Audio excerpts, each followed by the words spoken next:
Hi guys, hey, this is intended for Art 2, Art 3 AP kind of class, and we're going to do a little warm-up with your oil pastels. Many of you have used oil pastels before, but we're going to kick it up one little notch this time. First thing you're going to do is take your 9 by 12 piece of sketchbook paper, the paper out of your sketchbook. Don't use Bristol board, because that texture, the slight texture on that sketchbook paper is better for oil pastel. It'll hang on to it better. And you're going to fold it in half. Okay, then you're going to take this little ribbon thing. You only have, just one. This is a copy sheet to make a copy from. And you are going to go to your window or light box and trace it lightly. Okay, just like you've done a million times before. You fold this paper in half because you want this paper to just be its own cover sheet. Okay, that'll just stay there for you. And I'm going to rotate it this way so I can work on it down here. Now, what we're going to do, and this one is unfinished, we're going to do something like that. Okay, we're going to make that twist come to life, and we're going to do lots of blending and have nice clean edges and so on. So I'll refer back to this one a little bit because I'm not going to finish this one on camera necessarily. The ribbon, that twisty ribbon thing must be warm colors. Okay, yellow is your warmest color. I think that's the one to go with. But if you did it orange, I would maybe put some yellow down first and then lightly with orange. And you can just cover the entire thing. Now, here, remember, you need to use, at the edge, a nice straight line. Inside, you want to go back to those little circles that do quite a bit of overlapping, very much like colored pencil or pencil. But you can be just ever so slightly looser with it. And I'm not pressing as hard as I possibly can. And I'm really only going to do kind of one side of this. And I'll only do a little bit of background. Then I'll finish this off camera and come back and really explain what the expectations are kind of again. But one of the expectations is going to be to have a nice clean edge, not to have a sloppy, bumpy edge. And that is a challenge in oil pastel because a bunch of crumbs and things start to peel off. And I have to lean my head down so I can see that I'm going right up next to or even on the pencil line. And when you trace an image for your oil pastel, trace that line kind of lightly. This is even a little on the dark side because I know my background is going to be dark enough to make that pencil disappear. But if I were going to do something kind of softer and warmer, and like that line right there, that's too dark if it was only going to be yellow. But I'm going to go darker right up next to that and let it fade away. All right, so I'm just going to kind of touch up. Then I can start using red or orange. Remember, warm colors only. And we're going to try to make that little bridge across the ribbon kind of stand out. So again, you have to almost lean down and see right where you're putting the color. That's okay at first, and I'm going to try to let this fade away. So just like we've done in the past, we're always going to work, and this is the other thing, smooth blends from one color to another. So just a little bit of color there, enough to kind of just go up next to that line. And now I'm holding it farther back. Remember, these will break pretty easily. And check out my set that I'm using. It's all broken up. That may happen to you, and you just keep using it. But you can be careful. Only press hard when you're holding it down here. And if you want to press really lightly, you can hold it back farther. And notice little circles, little circles, little circles. And right now, it always looks kind of crunky, kind of textury. But remember, we are going to use yellow, the base coat, as a blending tool, just like kind of smearing it with your fingers. Again, before this video, I wiped off each one of these. This yellow is all dirty. I took it, remember, have your paper towel handy so you can wipe off where you're going to use it.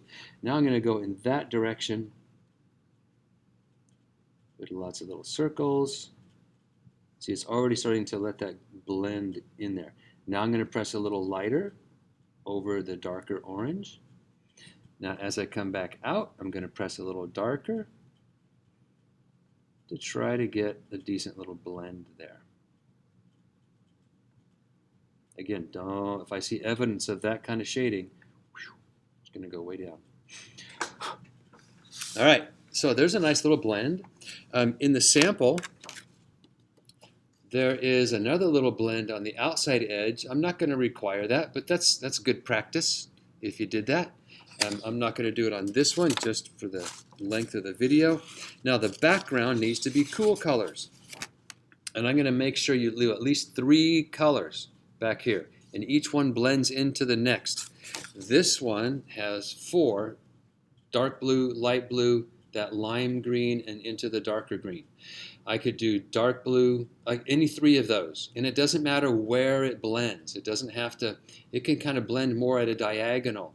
It can blend more on an arc as long as it blends. So where you choose to put those colors and where you choose to let them blend is completely up to you. But again, I want to make sure that you have a nice clean edge between the two. See that nice clean edge right there? We want to maintain that. So that takes really some care. You don't want to use your circles right up to that. Out here I will start to fill in. And here's another thing I'm looking for. Don't leave your paper looking like that. See the little holes in the color? I want you to fill the paper much more like that spot right there. Okay, I'm just barely going to go around the corner. And also, guys, I want you to have a clean edge out here on the outline. So many times I have to turn the paper so I can see right where the pastel is going up against that edge. Because edges and blends and controlling them is important. Okay, now I can start to fill in a little bit faster. All right, so that would fill in around the corner. And exactly like this blend, you are going to press, and I'll just do a little part here, press lighter and lighter.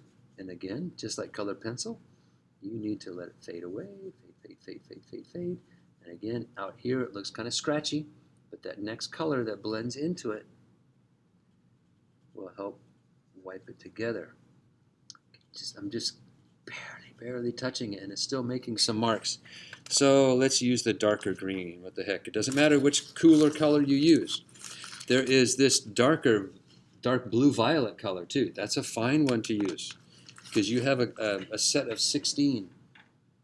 All right, so I'm going to start out here with the green. I'm going to go in that direction. And again, I would have done more, but for the video's sake, I'm just trying not to let it last too long. Don't leave it like that. See that light, soft area right there? Don't leave it there. We want to make it look solid, thick, rich, bold, all those kind of descriptors. All right, so once I finish this part, I will, off camera, finish it and connect it to the end of this video. See, now there's kind of a nice little blend right there. It's hard to tell really where one starts and the other stops. And I can let this go wherever I want to and let it fade away at least one more time and do another cool color. And again, it doesn't have to fade away in equal parts. You can go a little farther with one. You can let it kind of look like it fades away from top to bottom. All those things are up to you. Okay, and if I were you, I would definitely put the lighter colors first. I would kind of do the ribbon first and let this kind of encroach upon the edge of that. And that edge, see that nice clean edge right there? That's what we're going for. We're not going for a bumpity, lumpity, empty little spot right there. Because you'll have to do that kind of thing in your final drawing. All right, I'm going to snap my fingers and it'll be almost done. Okay, there we go. Almost done.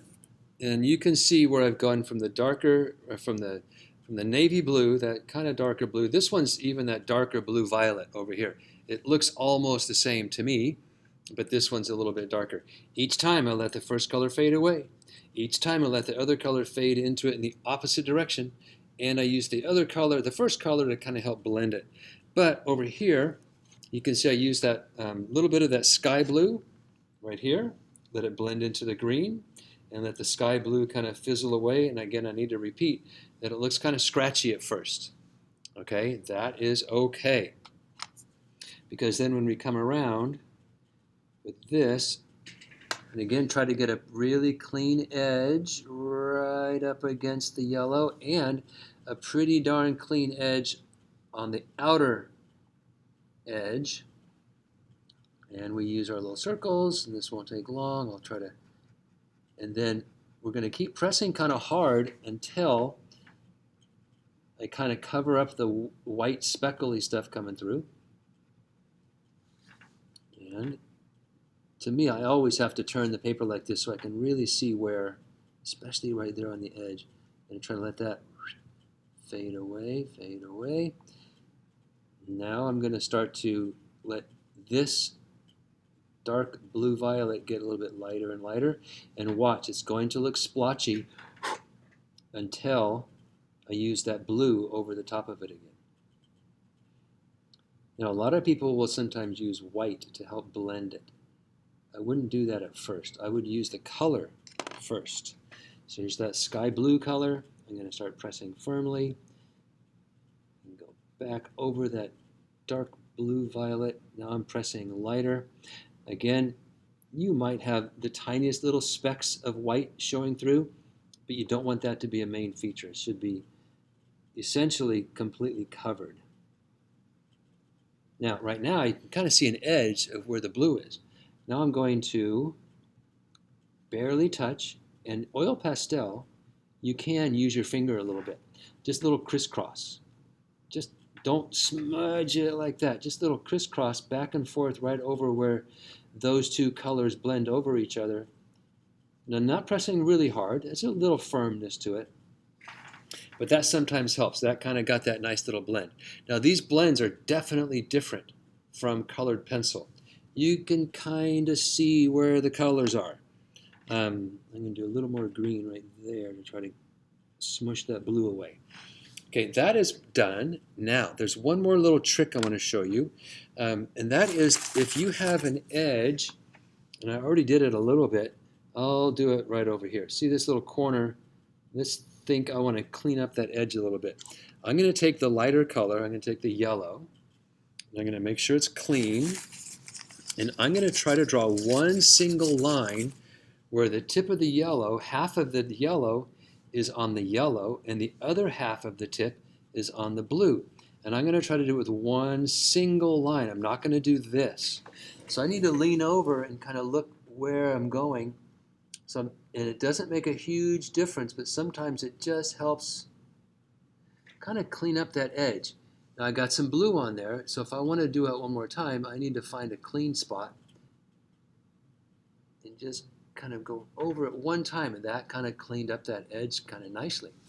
I'll do it right here too. You can barely see little bits of blue kind of climbing onto the yellow, so I'm going to do the same thing. I'm going to just try to go one time, and I'm pressing kind of hard. Ooh, that kind of cleaned it up. All right, that's done. So for Google Classroom, again, you are going to take that picture. Take a picture half done. I forgot to mention that before. Take a picture when it's about halfway finished. I'm going to ask you to put your name here. I'm going to put one of my favorite artists' name here. Put the period number and put a pencil right by it so I can get a sense of size. And then again, you have this built-in cover sheet, so when you have to store it, the oil pastel won't seep onto other stuff. All right, there's your Art 2, Art 3 AP oil pastel warm-up. Go for it.